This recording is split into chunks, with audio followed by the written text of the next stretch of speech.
So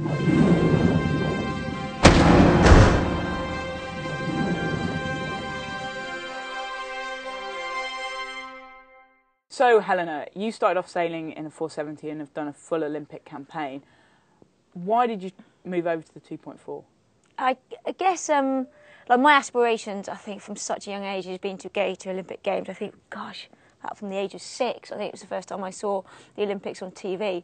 That stage wasn't even into sailing. And so I guess once I got into sailing and started doing well at it, I always, had aspirations to go to the Olympics. So, and had just done the ROA Youth Squad programme, so it was just natural progression, 420, 470. So yeah, did 2 campaigns in the 470 class, and it basically was missed out selection for 2000, missed selection for 2004, second both times in the trials, and yeah, I was kind of scratching my head after missing selection in 2004. Was Jenny Healy, my crew, she was a physiotherapist, so she went back to work, and I was kind of left scratching my head going, what to do next? Did I want to have another go in the 470, or, it was really the only Olympic class I could sail in because being so small. And when the RA approached me to see if I'd be interested in going to Paralympic sailing in the 2.4 metre class, at that stage, I didn't really know anything about Paralympic sailing, certainly never really come across a 2.4 metre, but saw it as a change, a challenge, something new, back sailing on my own, which I hadn't done since my topper days.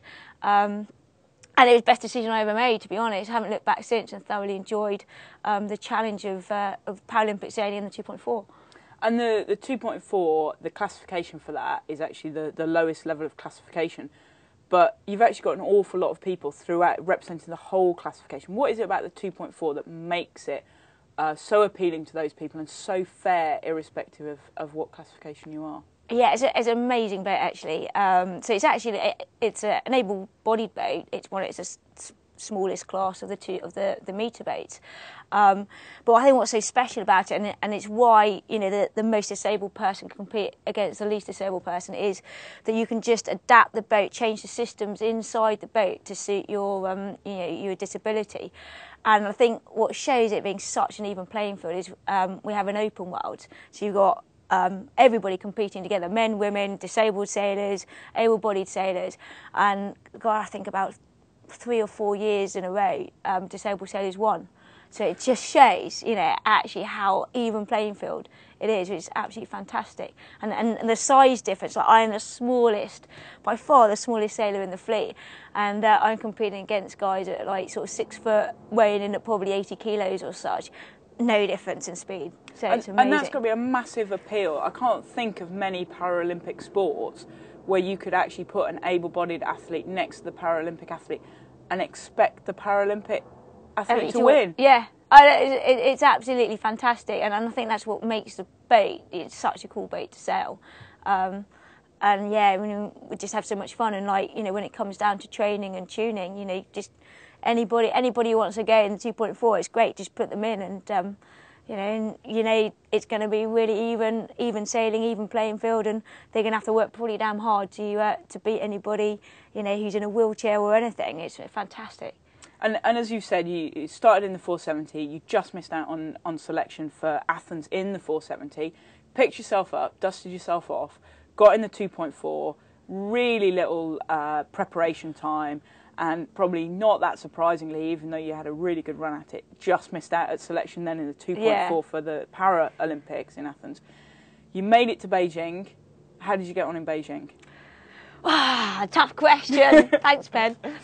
Yeah, as a team, we all kind of had a pretty disappointing games. I think I ended up 7th. It's one of those ones where you just wipe that from my memory. But the good thing is, certainly as a team and me individually, we've learned the lessons from that. And I think sometimes, the way you improve is by, taking the lessons from what's gone wrong, and then that gives you a really good platform of, how to improve, what needs to change, and not making the same mistakes again. And as a team, we've progressed so much, and we're in a really good place right now going into this games. And it's amazing, how the mistakes we made, it was amazing as a team. They all seemed to be the same ones.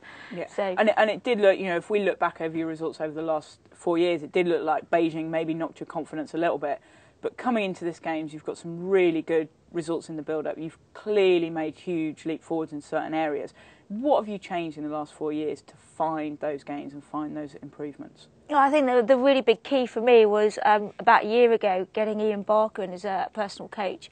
I was struggling a little bit with speed in the kind of the sort of 10 to 15 knot wind range, and he just came on board, basically working together with Grant Spanhack, I was going to say Fuzz, nickname Fuzz, just working really hard with them in terms of the sail development side of it, and also Ian's being effectively like my tuning partner, been racing the other boat against me, and his knowledge and his experience has just been fantastic. Like, taught me so much about how to set the sails up, how to get the boat going fast, to feel that now, brilliant, got speed edge in the light, pretty damn quick in those conditions as well. So and speed, I think, is really important because it makes you a tactical genius. You can make that odd little tactical mistake, and it's not so damaging because you've got the speed to sort of get yourself out of trouble.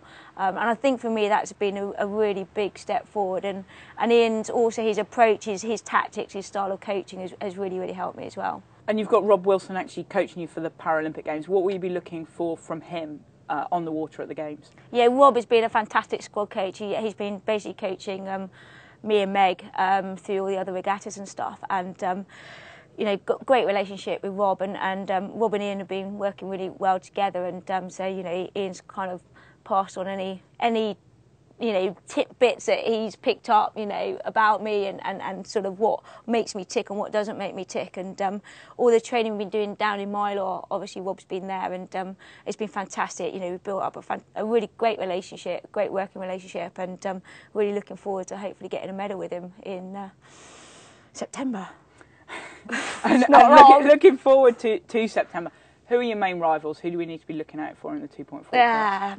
Damien Sagan from France and Thierry Schmitter for sure. They consistently are always there in the top three, normally taking it in turns to win the regattas and stuff. So definitely those two. But Heiko Kroger from Germany hasn't quite been on form this year, but if he finds his form, which I'm not sure what he's been up to, could have been training quite hard. So if he's on form, he's definitely one to reckon with. And again, Paul Tingley, he's the current Olympic champion from Beijing. Again, been slightly off his form this year, but if he finds his form again, he's going to be somebody to keep an eye open on. And Thierry's had great form all this year, but you came so close to finally toppling him at Sail for Gold. How did that feel, and how frustrating was it to not quite? Yeah, gosh, we're equal points we finished on, and I lost it on countback, and it was so annoying because the last race we did, crikey, I was pipped on the line I think I was third, got pipped on the line for fourth.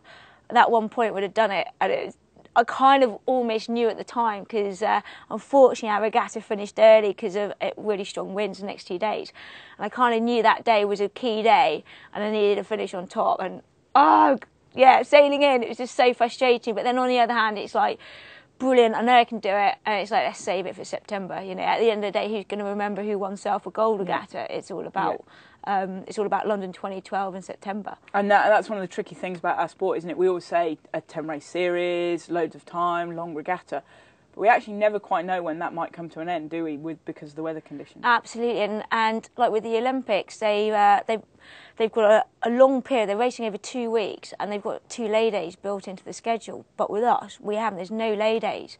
We're straight through, and who knows? The conditions.